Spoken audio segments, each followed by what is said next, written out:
Est-ce bientôt la fin de la déforestation?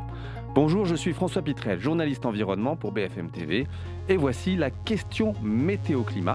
Et nous allons la poser à... Sabrina Krief. et qui est primatologue. Alors, le Brésil a choisi un lieu symbolique pour organiser la COP30, la grande négociation annuelle sur le climat, la ville de Belém, une ville située aux portes de la forêt amazonienne, la plus vaste forêt tropicale du monde. Des forêts tropicales souvent appelées poumons de la planète, à tort ou à raison, et qui sont bien maltraitées. Et pourtant, j'entends parler, moi, du fléau de la déforestation depuis que je suis tout petit, et j'ai plus de 40 ans. Et alors que d'après la FAO, eh bien, 12 km² de forêt disparaissent encore chaque heure. 12 km². Pour exploiter le bois, mais aussi cultiver massivement du soja, du café, de l'huile de palme, ou faire de la place pour les élevages de vaches qui finissent dans nos burgers. Alors pour en parler, nous accueillons Sabrina Krief. Vous êtes primatologue au Muséum d'histoire naturelle, spécialisée sur les chimpanzés, et vous avez beaucoup travaillé sur ces animaux en Ouganda et donc en forêt tropicale. Alors, malgré les alertes des ONG, les bonnes intentions affichées lors des grandes réunions diplomatiques que sont les COP, la situation de ces forêts ne s'améliore pas aujourd'hui? Non, ça reste la situation que vous venez de décrire, une situation catastrophique qui ne fait que s'accroître et qui menace non seulement notre climat, mais aussi notre biodiversité, puisque la moitié de la biodiversité terrestre se trouve dans ces forêts tropicales. Et avec un impact aussi très fort sur les populations humaines, puisqu'on estime qu'environ 20% de la population humaine planétaire dépend de ces forêts tropicales. Donc l'impact, il est non seulement climatique, mais au quotidien chez un grand nombre de personnes aussi. Parce que cette déforestation, elle a quoi comme conséquence, par exemple, sur le climat déjà? Alors, évidemment, comme vous venez de le rappeler, les forêts tropicales, comme les océans, en fait, sont des puits de carbone, et donc elles stockent le carbone à la fois, dans les troncs des arbres, mais aussi, dans le sol. Et donc, quand on les coupe, on libère du carbone et donc on contribue à augmenter, le réchauffement climatique. Donc en préservant les forêts tropicales et en évitant qu'elles soient petit à petit, grignotées par l'agriculture et notamment l'agriculture intensive, polluante et cetera, on préserve ce stock de carbone qui est une espèce de garantie pour notre climat futur. Mais ça veut dire que concrètement, ça se traduit comment, vous qui allez dans ces zones-là? On voit des tractopelles, des tronçonneuses, c'est-à-dire que vous voyez la forêt baisser, enfin la surface diminuer chaque année? Alors concrètement, en fait, moi, ça fait à peu près 30 ans que je travaille avec les chimpanzés, sur les chimpanzés en forêt tropicale. Donc d'abord au Congo, puis depuis plus de 25 ans en Ouganda. Donc ce que j'ai vu, en fait, travaillant dans une zone forestière qui est protégée, un parc national, où la déforestation est interdite. Donc pendant ce temps qui est relativement court, hein, comme vous le disiez, sur une génération, 25 ans, c'est quand même pas si long. Alors on a vu la forêt, en fait, qui était autour de cette zone protégée complètement disparaître. C'est-à-dire qu'il restait des petits fragments forestiers qui permettaient de faire des corridors entre des zones protégées. Et ces petits fragments, en fait, ont disparu. Et donc, même quand on protège intégralement en empêchant la déforestation ou même la chasse dans ces zones de forêt, on continue à voir dans les zones non protégées l'agriculture et puis les besoins en ressources de bois qui sont prélevés entre ces zones forestières protégées. Alors, est-ce qu'on peut lister ces menaces justement? Donc, vous dites l'agriculture. Pourquoi l'agriculture est une menace pour la forêt? L'agriculture, en fait, est la cause de 70 à 80% selon les auteurs de la déforestation aujourd'hui. Donc, on ne parle pas de l'agriculture des petits lopins de terre qui sont cultivés par les communautés locales. On parle vraiment de l'agriculture intensive, la monoculture, celle que vous avez citée, celle pour le soja, pour le cacao, pour l'huile de palme, sachant que la plupart des terres ont déjà été prises dans certaines zones et que aujourd'hui, par exemple, le palmier à huile arrive en Afrique et prend de plus en plus d'ampleur. Alors ça, justement, c'est intéressant parce que l'huile de palme, ça fait partie des quelques sujets qui ont un peu traversé le mur du son, si je puis dire. C'est-à-dire que le grand public a appris que l'huile de palme, c'était pas forcément super bien pour la conservation de la nature. Et puis, notamment, pour une espèce en particulier, les orang-outans. Et moi, j'ai appris ça à mes enfants. J'aurais dit, voilà, quand tu consommes quelque chose avec de l'huile de palme, eh ben, tu as un petit peu rogné sur le territoire des orang-outans qui sont en train de disparaître. Est-ce que ça permet, en fait, ce symbole de l'orang-outan ou du chimpanzé ou du gorille, ça permet une prise de conscience ou ça n'a rien changé? Bah, en fait, c'est vraiment ce qu'on espère, hein. C'est que, si la biodiversité, en fait, est si importante dans les forêts, évidemment, on va pas pouvoir citer toutes les espèces qui sont présentes et qu'on essaye de protéger. Par contre, des espèces emblématiques telles que, l'orang-outan, le gorille ou le chimpanzé, sont là pour nous alerter. Et quand on prend, le cas des chimpanzés, donc, en 50 ans, il y a 70% des populations de chimpanzés qui ont disparu en Afrique. Sachant que c'est l'espèce la plus proche de l'humain, et qu'on peut vraiment se demander si on n'est même pas capable de protéger notre plus proche parent, effectivement, pour les araignées ou les insectes qui sont aussi hyper importants pour la pollinisation et l'ensemble de la vie sur Terre, bah, qu'est-ce qu'on est capable de faire? Et donc, cette disparition à toute allure, elle est concrètement visible. Donc, moi, je vois en fait l'emprise du thé dans la zone où on est en Ouganda.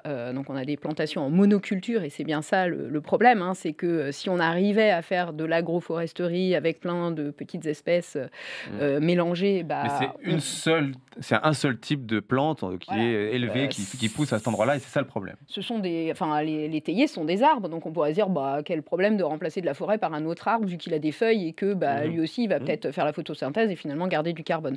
En fait, le problème majeur, c'est qu'on plante une espèce sur des zones très très importantes et que du coup, bah, on éradique la biodiversité, hein, non seulement les chimpanzés, mais la plupart des espèces ne Mmh. peuvent pas vivre dans une plantation de thé, ni manger les feuilles, ni même survivre. Et qui plus est, pour accroître le rendement, bah, on pulvérise d'insecticides et de produits pour compenser en fait l'érosion des terres qui petit à petit s'abîment parce que bah, quand on a une seule espèce, bah, on n'a plus de biodiversité, les sols s'érodent, voilà, etc. Et pourtant, il y a des labels maintenant quand on achète des produits, c'est marqué alors, huile de palme, on va dire, respectueuse, de la déforestation ou, cacao qui s'est fait dans des conditions, on va dire, à peu près, correctes pour éviter, voilà, un développement, de la déforestation. Bref, et ça ne suffit pas, ça n'a pas d'impact en fait? Si, si, ça a un impact, c'est très important. De même que l'agriculture bio, comme je vous disais, une des conséquences vraiment importantes de la plantation et de la monoculture, c'est l'utilisation d'intrants chimiques. Nous, clairement, sur les chimpanzés, au quotidien, en fait, on voit ça. On a 30% des chimpanzés qui ont des malformations faciales. Et pour essayer de comprendre pourquoi, en fait, j'ai été collecter des poils de chimpanzés dans les nids. Les chimpanzés construisent un nid dans les arbres tous Mmh. les soirs. Et dans ces poils de chimpanzés, j'ai retrouvé 60 polluants, 60 intrants chimiques pour des chimpanzés qui vivent sur 25 km². Donc ça veut dire que simplement sur une petite zone comme ça, alors que leur zone de forêt, leur territoire est en contact avec des plantations de thé, mais aussi de maïs, etc., bah, en fait, c'est comme des éponges. Ils ont accumulé toute notre pollution, y compris la pollution plastique. Donc au cœur de la forêt tropicale, aujourd'hui, on retrouve tous les excès. Elle est poreuse, en fait, à cette pollution. Et l'impact est important parce que non seulement ils ont des malformations faciales, mais en plus des troubles de la reproduction.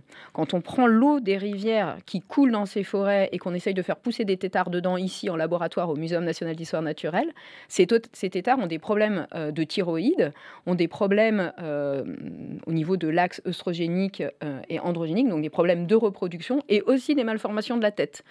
Donc en fait, il n'y a pas de hasard. Dans toute la chaîne du vivant, en fait, on retrouve notamment des hormones qui sont très impactées par ces produits.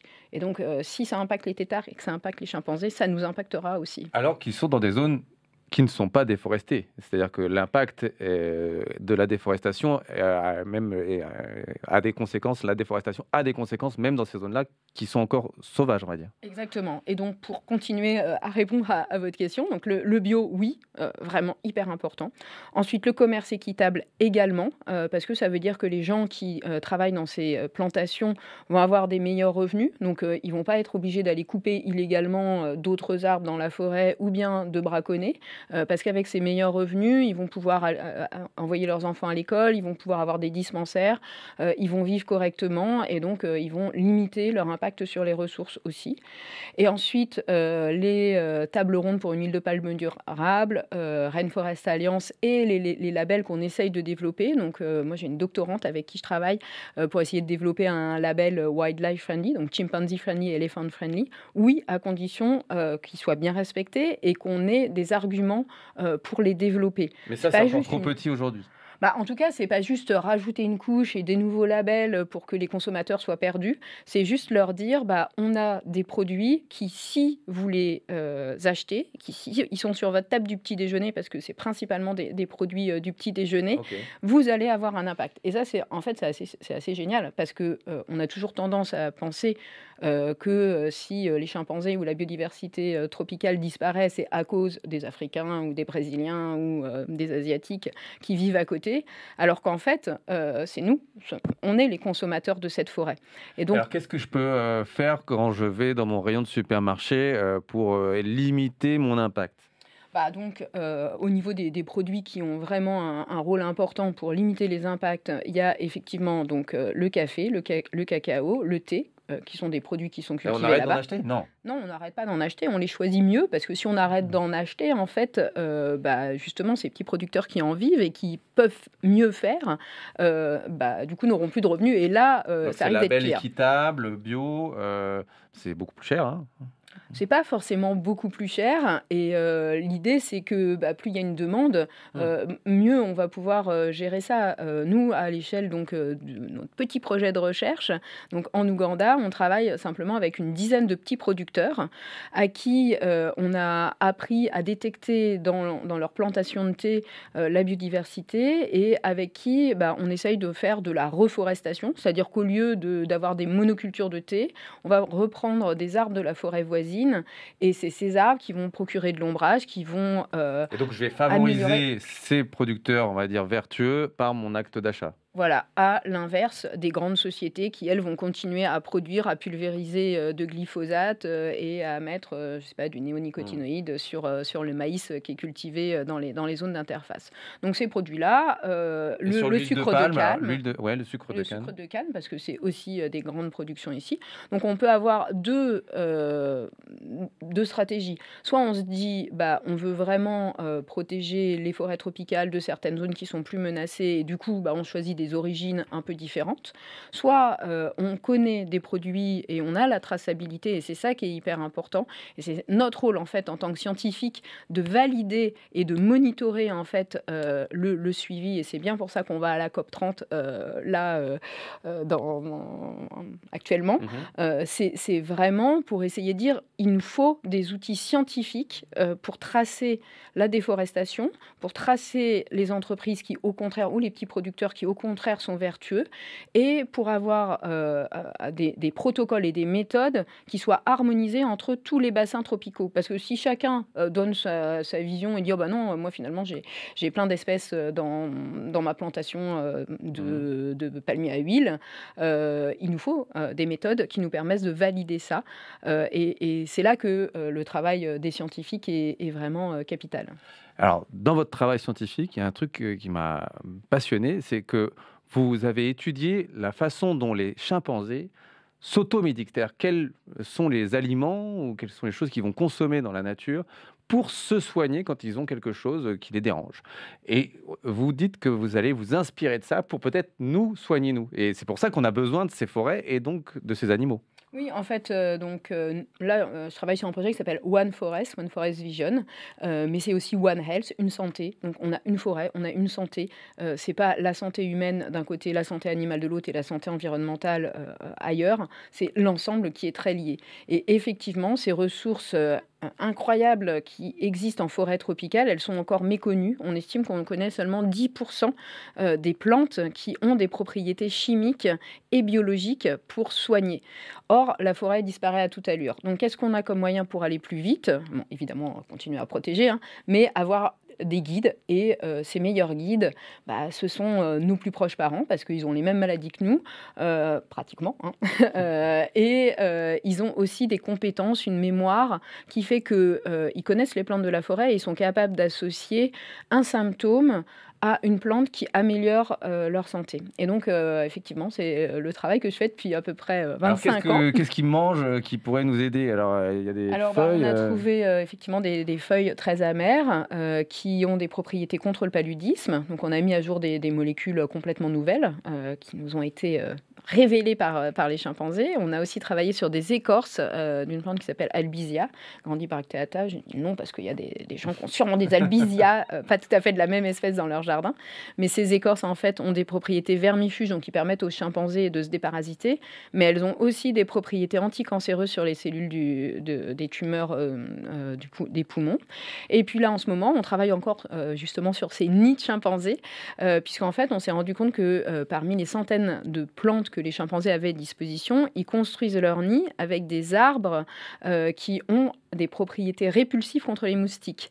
Et donc, dans cette idée de bio-inspiration, d'observer les chimpanzés pour améliorer notre santé, l'idée, c'est de pouvoir éventuellement avoir un spray anti-moustique qui soit inspiré des huiles essentielles de la forêt tropicale. Donc, sauvons la forêt, ça sauvera les chimpanzés et ça sauvera notre santé. Et notre climat. Et notre climat. C'était la question météo-climat. Vous pouvez nous retrouver sur toutes les plateformes d'écoute et sur le site bfmtv.com. À bientôt.